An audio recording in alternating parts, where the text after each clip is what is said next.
Bismillahirrahmanirrahim. Assalamualaikum warahmatullahi wabarakatuh. Please speak into the mic, yeah?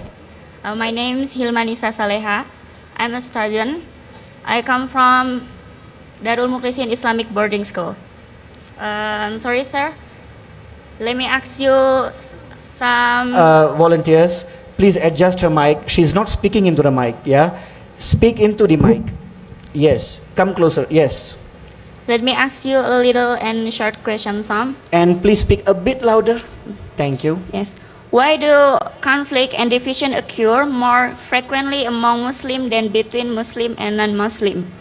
Does this indicate a failure of Muslim foster brotherhood?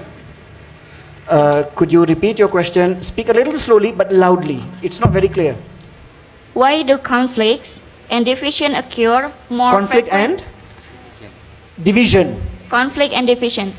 Conflict and division occur more frequently among Muslim than between Muslim and non-Muslim.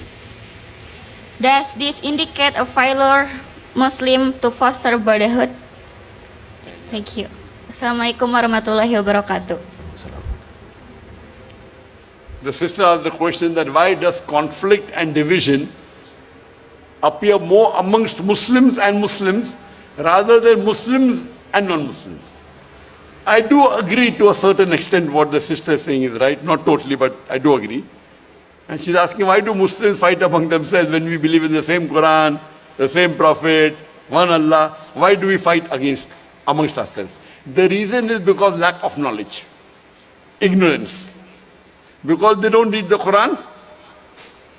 If they read the Quran and you implement the Quran, the Muslims will be totally united. Unfortunately, we don't read the Quran with understanding. We may read the Arabic without understanding. So if we read the Quran with understanding and implement on it, we'll be united.